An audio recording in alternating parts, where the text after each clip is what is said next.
Hello! Andito tayo ngayon sa Skokyan Cave. So, I show you the map. Yan. Yan yung pupuntahan natin.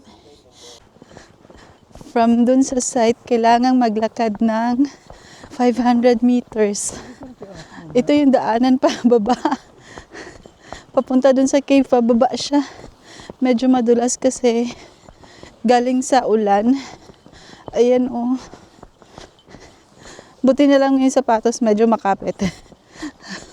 Pero hindi ako nagtitiwala. Kapit pa rin ako sa ito sa railing. Mayroon namang railing. Hawakan guys. Ayan no. Buti hindi ako sapatos sa sinuot ko kahapon yung A6. Ayun, madulas yun. Nadulas nga ako sa bato nung pumunta dun sa kaset eh. Yan, puro siya pababa. Ang poproblemahin ko nito mamaya pag paakyat. Kasi hingal is real to later. So, yan yata yung entrance. So, ito yung palibot. Yan, may natitira pa mga dahon na brown.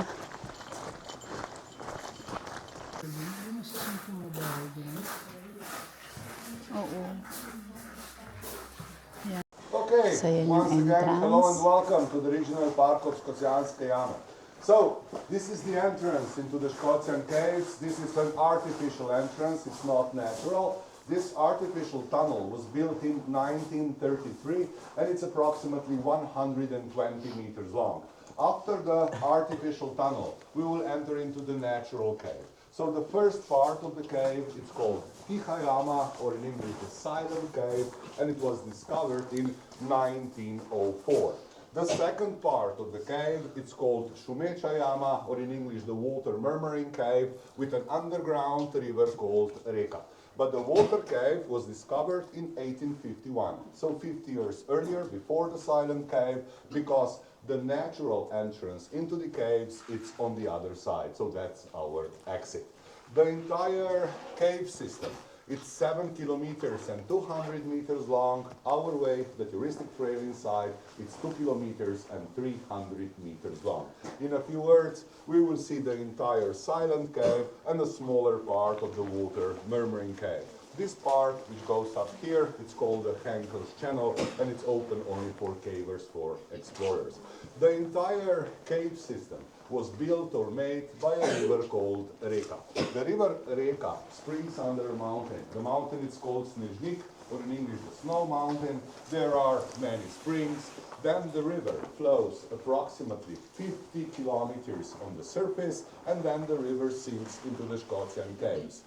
Inside these caves, the river flows for another 3 kilometers, and then at the end of the cave, the second picture from your left, at the end of the cave, the river disappears even deeper under the ground through an underground siphon, and then the river flows approximately 40 kilometers under the ground, and that's out in Italy, by Trieste, by Divino, with another name, like River Timavo or Fiume Timavo. Okay, and then the river flows into the Adriatic Sea, of course. So the temperature inside the cave, it's 12 degrees. In the second part, we will go across a bridge called Cerkvenik Bridge, 45 meters above the river.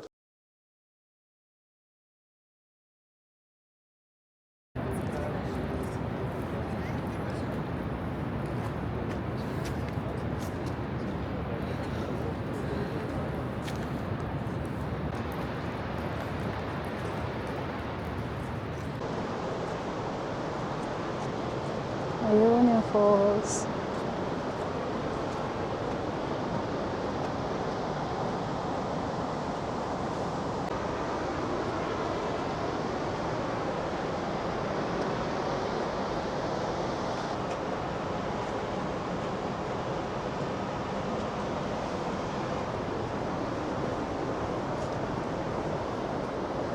May butas din dun, no?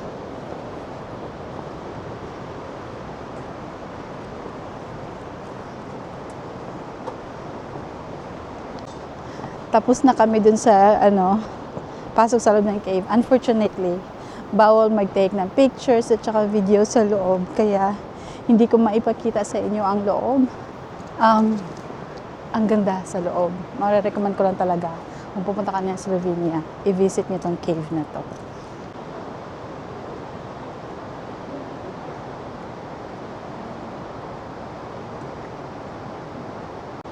Yan yung entrada nung nag-explore ang mga cavers. Ayan yung large opening, pero yung mga explorers dito nag-start. Ayan. Ay, Diyos me, ito na yung paakyat pataas. Pabalik. Ito na lang yung kaya kong maipakita sa inyo. Pero mas maganda talaga sa loob. Bawal nga lang mag-videos. Hingal is real. Buti na lang, sasakay tayo ng funicular pabalik. Yan. Or cable car. Get mo na. Pabalik na nga lang. Bahirapan ka pa. Napaka-healthy ng moss nila dito, oh. Yan. Kala ko tapos na yung paakyat, hindi pa pala. Ayan na. Ayan pa. Pero malapit na daw to. Dun sa may starting point namin. Mga 400 steps pa. 400 madami yun, di ba? Ayan, no. Ang healthy ng moss.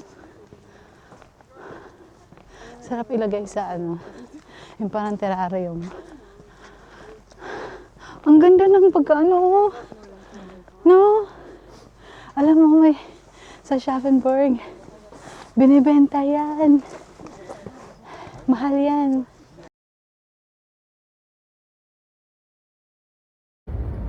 Those are pine trees and those are olive trees, yes. And here we are going to... Hello! Andito tayo ngayon sa Piran. Welcome to Piran, guys!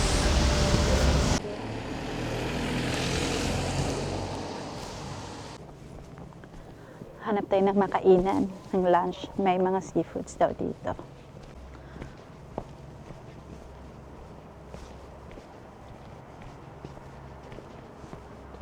Buti na lang, hindi ganun kalamig. Nasa 12 degrees lang. At saka, kahit papaano, hindi siya ganun kakulimlim.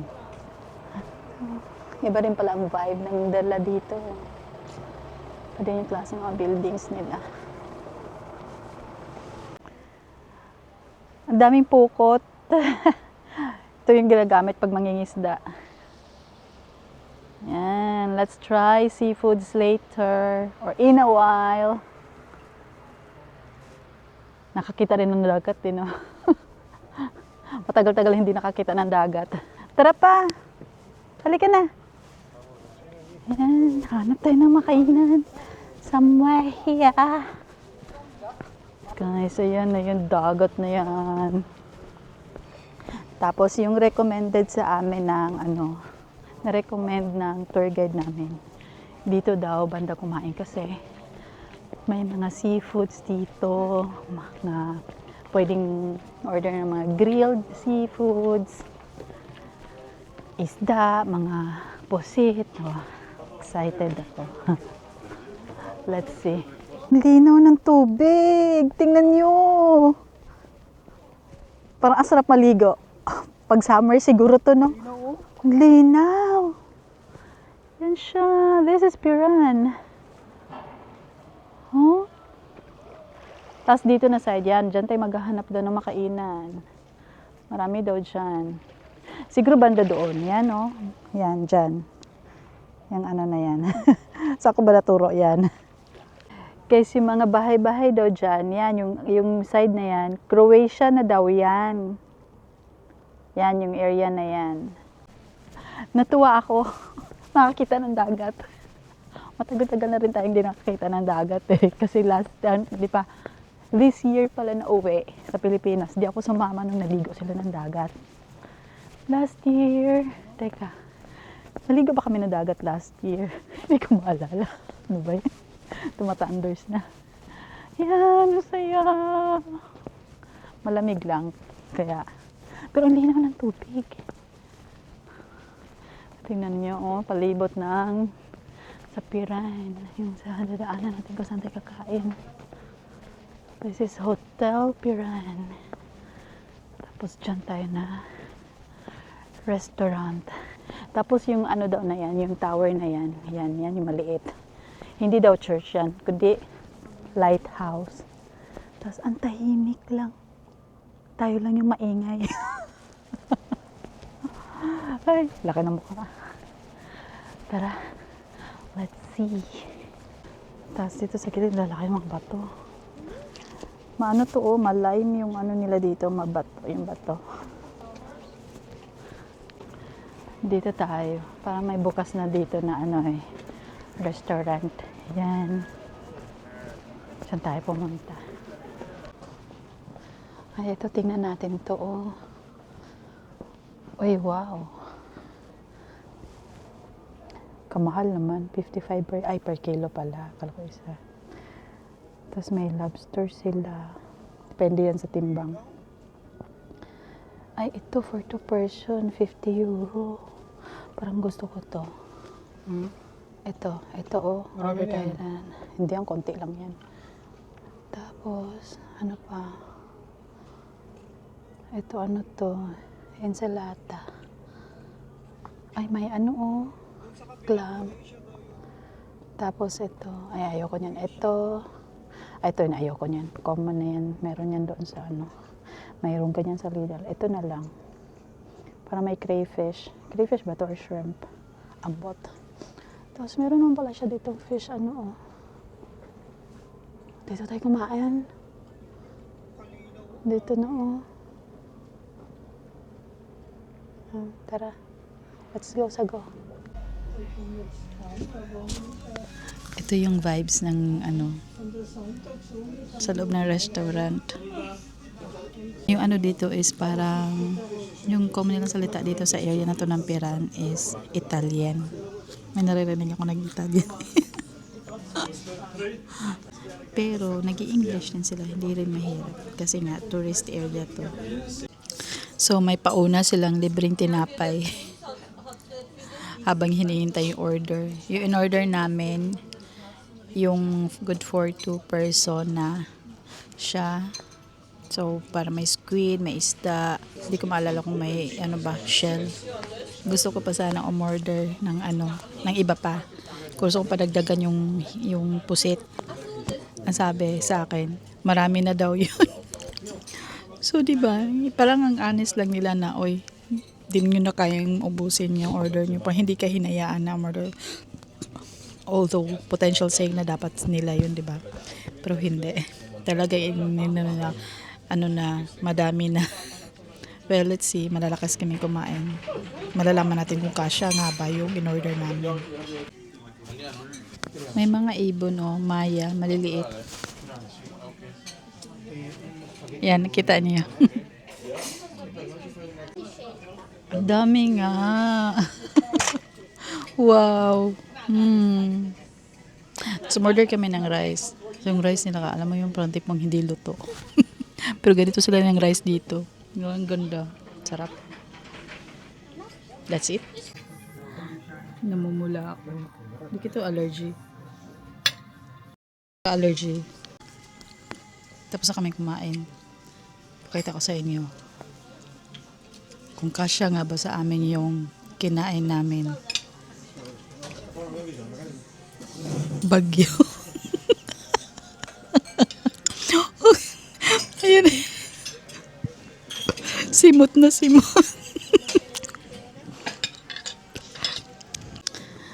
So, umorder pa kami ng dessert. Umorder kami ng gelato or ice cream. Oh, hindi namin alintana ang lamig. Nag-ice cream pagkatapos kumain. O, diba? Tig-isa pa. Umorder pa kami ng shot ng blueberry. Eccola. Dankeschön. Natagay. Yeah.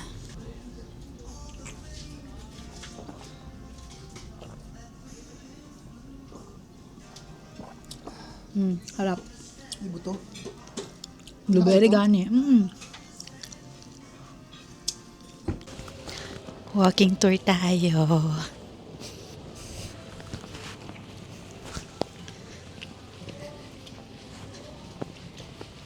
So two things are important to know about Iran. One is the salt production, and the other one is the city walls. The city walls were established in 7th century, and those are the oldest ones. It's from the sea, This one. and two from the land. From the sea, of course, there were pirates, there were other armies that wanted to conquer the city, and modeled later in form to incorporate the city walls into the city structure, because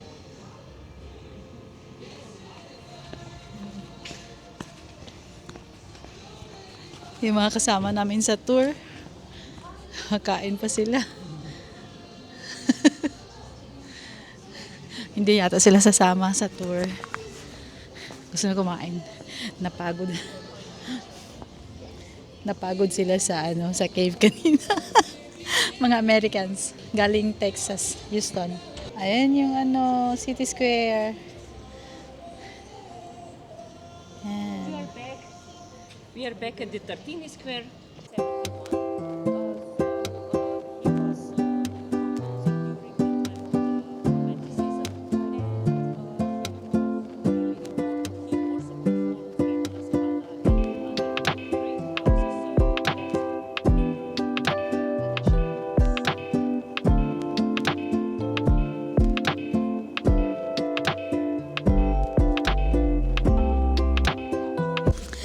Papasok daw kami dun sa bahay na yun kasi may nagtitinda ng mga chocolates dyan na maalat. I-try daw natin. Yan.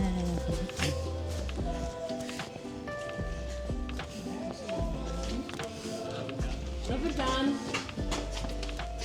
Hello. So this is what's this white chocolate? Dark chocolate with salt grains. And this one is Lima, the Eljai of yeah. Okay, let's try it. Ito ba face mask?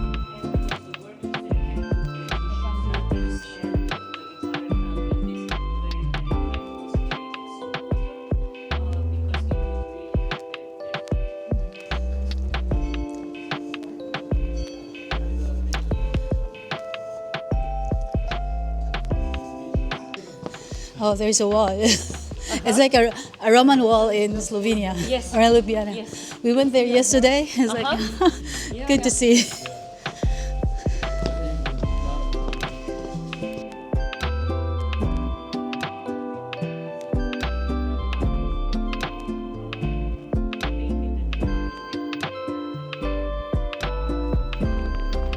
Now, when we were walking through the streets of Iran, everything seemed to be in order, right? And now, coming to the top, you will see from the top how actually chaotic everything is. So the terraces, the balconies, the Have their roofs, own, the yeah. different roofs, it's very, very chaotic. You don't see the streets at all. Yeah. It is done much This more one. elaborate. This one or the No, other? the other top? one. Are we going there now? No, But that's the what is it, monastery or? no, it's just a private house. Ah. You can actually climb the city walls, but there is an extra entry fee of 3 euros, and now we see Croatia here, and this is Italy. Italy daw yun. Oh, sa kabilang side ka sa medyo foggy.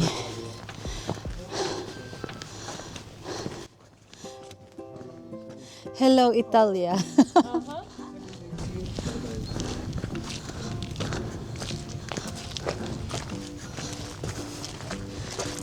Very nice. Going to the first bay are going to the Slovenian port city of Koper, where we passed, and the boats going to the other bay are boats going to Italy, to the port city of Trieste. This way would be Grado, the city on the Italian Riviera, and this way would be Venice. Doon yung Venice. Kaso medyo malabo ngayon gawa ng sa clouds. Now let me tell you also about this is Italia. Italy. Yeah.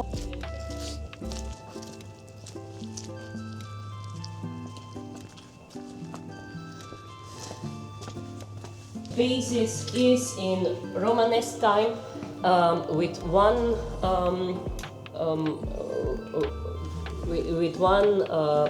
huge hall, and then the embellishments and the decoration are in Baroque. But they still hold masses here. Yes, they do. Ang swerte daw namin na hindi mahangin ngayong araw na to. Kasi pag ganitong season, maano daw, mahangin. Hello? Hi? Hello? Hello? Hallo? Hey! Wohin? Wohin geht's du? Hi! Du bist so freundlich, ha? Hi! Wie ist Ihr Name? Ha? Our next stop is a monastery.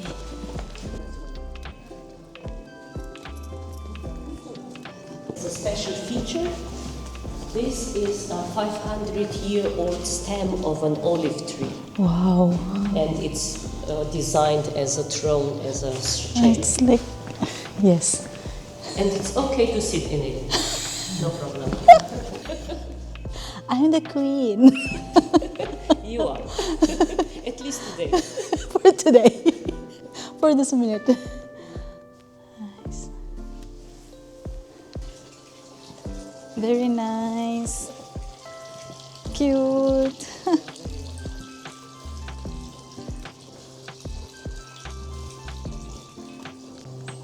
Is this just a garden or? It's a garden that belongs to the monastery.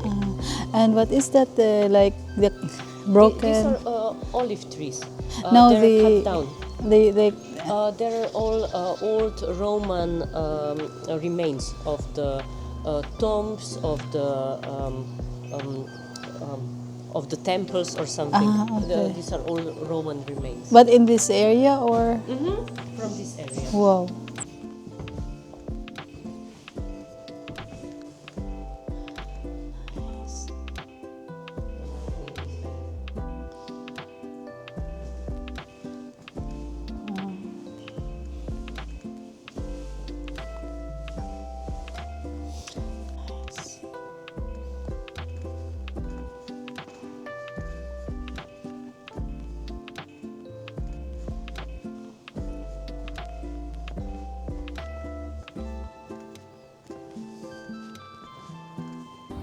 Lakad-lakad muna tayo kasi binigyan kami ng free time na 30 minutes.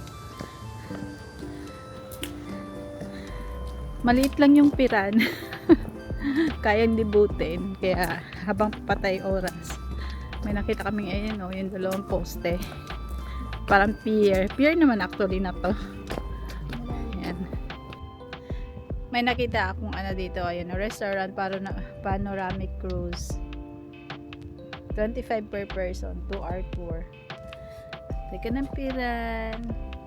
Ikot ka dito sa Grifeni, Canegra, Solin, tapos Porto Rods.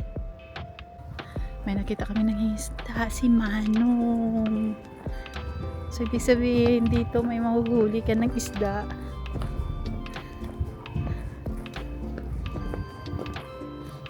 Buti hindi nasasagasaan yung mga isda dito. Pag dumaan yung pag dumaan yung mga yan, ayan. Gusto kong pumunta dapat dyan, yan, yung na yan, yung wall na yan. Kaso wala nang time. Naka-tour kasi kami. Tapos ang hirap sa tour, ayun nga, parang ang fast ng pace niya. Hindi nga kami makastop para mag-picture-picture. Kasi nahihiya din akong alam mo yun, yung magsarili. Kasi tatatlo lang kami yung turista. Yung iba naman kasama, hindi kasi sumama sa tour. Parang nagsariling lakad lang sila. Sana pala nagsariling lakad lang din kami. Pero anyway, maganda din naman yung pinuntahan namin. At least kahit pa paano, naikwento niya yung history, yung story ng lugar, yun. Tapos supposedly pupunta dapat kami dun sa may lighthouse. Yan, di na kami pumunta. Di na kami tumuloy. Pero pumunta kami sa monastery kasi monastery hindi naman dapat kasama dun sa stop namin. Nagtanong kasi ako. So chinoise na lang niya yung monastery. Ayun. Tapos ayan yung bell tower, ito yung church, yung ano na yan, tapos ito yung simbahan daw ng magpapabinyag. Pero iisa lang yan. Hiwa-hiwalay lang ng building. Yan. Ayan siya guys, Port Republika Slovenia, Pirano. Tapos EU. Yan. Welcome to Piran. Yan lang yung stretch ng Piran guys. Medyo nag-start na ng mahangin. Piran apelyido. Oo. Oo daw. Teka lang. Museum sa kabila, oh. Yan. Hindi na kami pumasok. Ang dami ng gastos. Hindi rin masyado masaya. Alam niyo, pag napasok niyo yung Louvre Museum sa Paris, parang yung iba pang museum, parang wala na. Parang wala nang ano na sa'yo. Parang naalis na yung wow factor. Kasi natabunan na ng Louvre.